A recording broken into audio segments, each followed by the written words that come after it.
റഷ്യയുടെ എണ്ണ ശുദ്ധീകരണശാല വീണ്ടും ആക്രമിച്ചതായി ഉക്രൈൻ. ഒരാഴ്ചയ്ക്കിടെ ഇത് രണ്ടാം തവണയാണ് റഷ്യൻ എണ്ണ ശുദ്ധീകരണശാലയ്ക്ക് നേരെ ഉക്രൈൻ ഡ്രോണുകൾ ആക്രമണം നടത്തുന്നത്. കിഴക്കൻ ഉക്രൈനിൽ നിന്ന് 800 കിലോമീറ്റർ അകലെയുള്ള റഷ്യൻ പട്ടണമായ കോസ്റ്റോവയിലാണ് ആക്രമണമുണ്ടായത്. മേഖലയിൽ ഡ്രോൺ അവശിഷ്ടങ്ങൾ വീണതായി റഷ്യയുടെ പ്രാദേശിക ഗവർണർ ഗ്ലബ് നികിറ്റിൻ സ്ഥിരീകരിച്ചു. ആളപായമില്ലെന്നും അദ്ദേഹം കൂട്ടിച്ചേർത്തു. റഷ്യയുടെ മറ്റു ഭാഗങ്ങളിലും ഡ്രോൺ ആക്രമണങ്ങൾ നടന്നു. ഇതിലൊരു അമ്മയും കുഞ്ഞും കൊല്ലപ്പെട്ടു. ഉക്രൈന്റെ 100-ലധികം ഡ്രോണുകൾ വെടിവെച്ചിട്ടതായി റഷ്യയും അറിയിച്ചു. അതിനിടെ 2022 റഷ്യയുടെ അധിനിവേശത്തിനു ശേഷം $65 ബില്യൺ സഹായവുമായി അമേരിക്ക ഇതിനകം തന്നെ ഉക്രൈന് കാര്യമായ സൈനിക സഹായം നൽകിയിട്ടുമുണ്ട്. എന്നാൽ അമേരിക്കയുടെ അടുത്ത നീക്കത്തെക്കുറിച്ച് പാശ്ചാത്യ രാജ്യങ്ങളിൽ പലർക്കും ആശങ്കയുണ്ട്. ബൈഡൻ ഭരണകൂടത്തിന്റെ വികലമായ ആശയങ്ങൾ പിന്തുടരാൻ ട്രംപ് ആഗ്രഹിക്കുന്നില്ലാത്ത പക്ഷം ഈ ആശങ്കകൾക്ക് കഴമ്പുമുണ്ട്. കൂടാതെ ഒരു ബിസിനസ്സുകാരന്റെ ബുദ്ധിയുള്ള ട്രംപ് മുങ്ങിക്കൊണ്ടിരിക്കുന്ന ഒരു കപ്പലിലേക്ക് എന്തായാലും പണമൊഴുക്കാൻ തയ്യാറാവുകയുമില്ല. പ്രോക്സി യുദ്ധത്തിൽ നിന്ന് അമേരിക്ക അകന്നു നിൽക്കുകയാണെങ്കിൽ അതിനർത്ഥം യൂറോപ്യൻ യൂണിയനിലെയും നാറ്റോയിലെയും സഖ്യകക്ഷികൾ ഉടൻ തന്നെ ആ നീക്കം പിന്തുടരുമെന്ന് അർത്ഥമാകുന്നില്ല. അത് പരസ്പര വിരുദ്ധ നീക്കമാണെങ്കിൽ കൂടിയും യൂറോപ്യൻ യൂണിയൻ നേതാക്കൾ ആദ്യം മുതൽക്കേ തന്നെ യുക്തിസഹമായ സമീപനം പുലർത്തിയിരുന്നെങ്കിൽ അമേരിക്ക പ്രോക്സി യുദ്ധത്തിൽ ചേരുന്നതിനെ എതിർക്കുകയും ഉക്രൈൻ പ്രസിഡന്റ് വ്ളാഡിമിർ സെലൻസ്കിയുടെ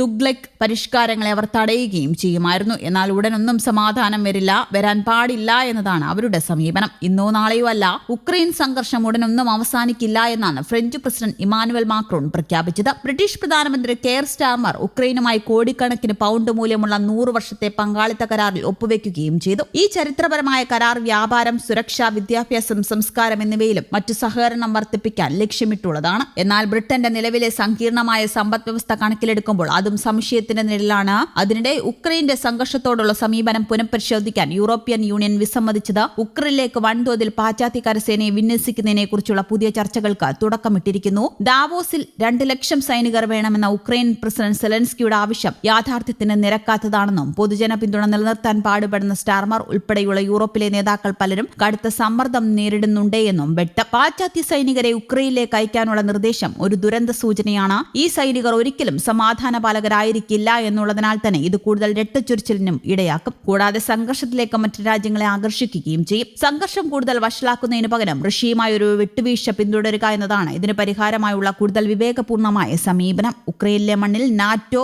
EU ബൂട്ടുകൾ വിന്യസിക്കുന്നത് ഒരു സർവനാശത്തിന്റെ മുന്നോടിയാണ്. റഷ്യയുടെ പ്രാഥമിക ലക്ഷ്യം യഥാർത്ഥത്തിൽ നിഷ്പക്ഷമായ ഉക്രൈനാണ്. ഈ ലക്ഷ്യത്തിൽ വിട്ടുവീഴ്ച ചെയ്യുന്ന ഒരു പരിഹാരത്തിനും റഷ്യ സമ്മതിക്കുകയുമില്ല. റഷ്യ സമ്മതിക്കാത്തിടത്തോളം കാലം സംഘർഷം നിലനിൽക്കും. എന്നാൽ 2022 ഫെബ്രുവരി റഷ്യയും ഉക്രൈനും തമ്മിലുള്ള ശത്രുത രൂക്ഷമായതിനു ശേഷം റഷ്യൻ പ്രദേശമായ കുർസ്ക് മേഖലയിലേക്ക് ഉക്രൈൻ സൈന്യം ആക്രമണം നടത്തുന്നുണ്ടെങ്കിലും റഷ്യ അതിനെ വിജയകരമായി എതിരിടുകയാണ്. ഉക്രൈൻ സൈന്യം അവിടെ സ്ഥിരമായി പരാജയം ഏറ്റുവാങ്ങുകയും ചെയ്തുകൊണ്ടിരിക്കുന്നുവെന്നും റിപ്പോർട്ടുകൾ പറയുന്നു. നുഴഞ്ഞുകയറ്റം ആരംഭിച്ച 5 മാസത്തിനുള്ളിൽ ഉക്രൈന് 49,000 സൈനികർ, 273 ടാങ്കുകൾ, 209 കാലാൽപ്പട യുദ്ധവാഹനങ്ങൾ, 153 കവചിത പേഴ്സണൽ കാരിയറുകൾ, അമേരിക്കയും പാശ്ചാത്യ രാജ്യങ്ങളും നൽകിയ നിരവധി യുദ്ധോപകരണങ്ങൾ എന്നിവ നഷ്ടമായതായി റഷ്യൻ പ്രതിരോധ മന്ത്രാലയം പുറത്തുവിട്ട റിപ്പോർട്ടിൽ ചൂണ്ടിക്കാണിക്കുന്നു. കുർസ്ക് മേഖലയിൽ നിന്ന് ഉക്രൈൻ സൈനികരെ തുരത്തുമെന്നും അവർക്ക് ആ പ്രദേശം വിട്ടുപോകാതെ നിവൃത്തിയില്ലെന്നും ഏതാനും ദിവസങ്ങൾക്ക് മുമ്പ് റഷ്യൻ പ്രസിഡന്റ് വ്ളാഡിമിർ പുടിനും വ്യക്തമാക്കുകയും ചെയ്തിരുന്നു. അതിനു പിന്നാലെയാണ് ഉക്രൈൻ റഷ്യയുടെ എണ്ണ ശുദ്ധീകരണശാല തകർത്തത്. ഇതിനുള്ള തിരിച്ചടി എന്താണെന്നാണ് ഇനി കാണേണ്ടത്.